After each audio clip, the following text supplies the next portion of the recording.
Next topic है road density. पर 100 square kilometre of area में रोड की लेंथ को डेंसिटी ऑफ रोड्स कहा जाता है। देश में रोड का डिस्ट्रीब्यूशन एक समान बिल्कुल नहीं है।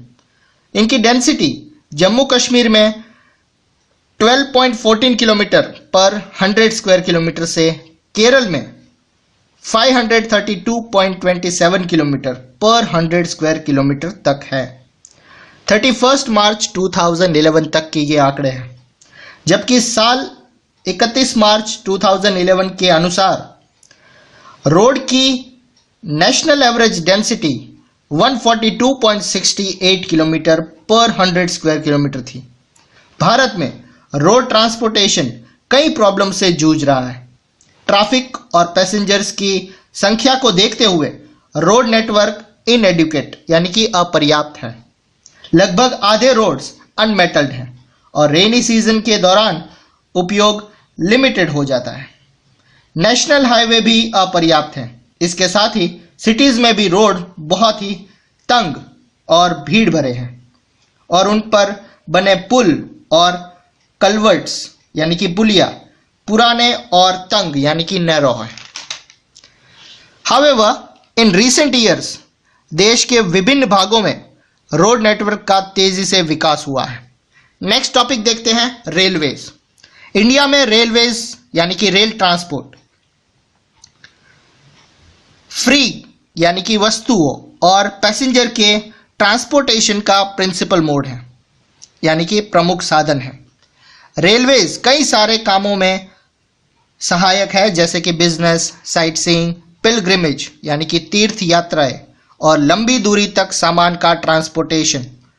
Apart from an important means of transport, पिछले 150 सालों में 150 सालों से भी ज्यादा टाइम से इंडियन रेलवेज एक इंटीग्रेटिंग फोर्स के रूप में भी जाती रहती है।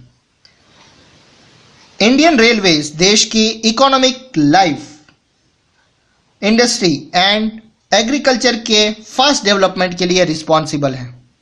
31 मार्च 2011 के दिन इंडियन रेलवेज के नेटवर्क की लंबाई 64,464 किलोमीटर थी, जिस पर 7,133 स्टेशन थे और इसमें 9,213 लोकोमोटिव्स यानी कि train engines, 53,220 passenger service vehicle, 6,493 other coach vehicle और 2,29,381 वैगन्स यानी कि मालगाड़ियां भी उसमें इंक्लूड थी। इंडियन रेलवेज देश का सबसे बड़ा लार्जेस्ट पब्लिक सेक्टर है। देश की पहली रेलगाड़ी 1853 में मुंबई और थाने के बीच चलाई गई, जो 34 किलोमीटर की दूरी तय करती थी। इंडियन रेलवेज को 16 जोन्स में रिकॉग्नाइज किया गया है। देश में रेलवे नेटवर्क के डिस्ट्रीब्यूशन पैटर्न को प्रभावित करने वाले फैक्टर्स में physiography, economic and administrative factor main है। नॉर्थर्न प्लेन्स अपनी vast level land, high population density and rich agricultural resources के कारण रेलवेज के विकास में सहायक रहा है। हाउएवर, कई सारी नदियों के विस्तृत जल मार्ग पर पुल के निर्माण में कुछ बाधाएं आई है। रेलवेज उबड़ खाबड़ पहाड़ियों के एरियाज, छोटी पहाड़ियों और सुरंगों यानी कि टनल्स से होकर गुजरती है। हिमालयन माउंटेन्स भी unfavourable high relief, sparse population और इकोनॉमिक अपॉर्चुनिटीज की कमी के कारण रेलवे लाइन के कंस्ट्रक्शन में अनुकूल नहीं है, वैसी प्रतिकूल परिस्थितियां उत्पन्न करता है। इसी तरह वेस्टर्न राजस्थान, गुजरात के दलदली भाग, forested tracts of Madhya Pradesh, Chhattisgarh, Orissa and Jharkhand में रेलवे लाइन कंस्ट्रक्ट करना मुश्किल है।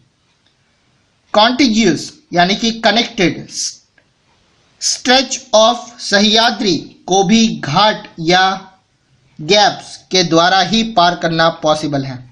कुछ साल पहले इंडिया में इंपॉर्टेंट इकोनॉमी रीजन में वेस्ट कोस्ट के साथ कोंकण रेलवे के विकास ने पैसेंजर्स एंड गुड्स की मूवमेंट को सुविधाजनक बनाया है।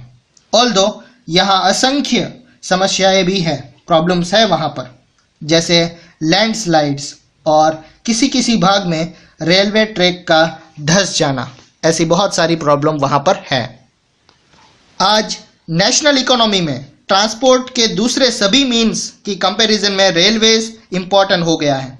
हावेवर रेलवे ट्रांसपोर्ट यानी कि रेल ट्रांसपोर्ट समस्याओं से घिरा हुआ है। बहुत से पैसेंजर्स बिना टिकट ट्रैवल करते हैं। रेलवे प्रॉपर्टी को डैमेज करना और चोरी करना जैसी समस्याएं भी पूरी तरह से खत्म नहीं हुई है। चेन खींचकर पैसेंजर कहीं भी अननेसेसरली गाड़ी से उतर जाते हैं, गाड़ी को रोकते हैं, जिससे रेलवे को बहुत नुकसानी उठानी पड़ती है। जरा सोचिए, हम अपनी रेलगाड़ियों को निर्धारित समय पर चलने में कैसे मदद कर सकते हैं।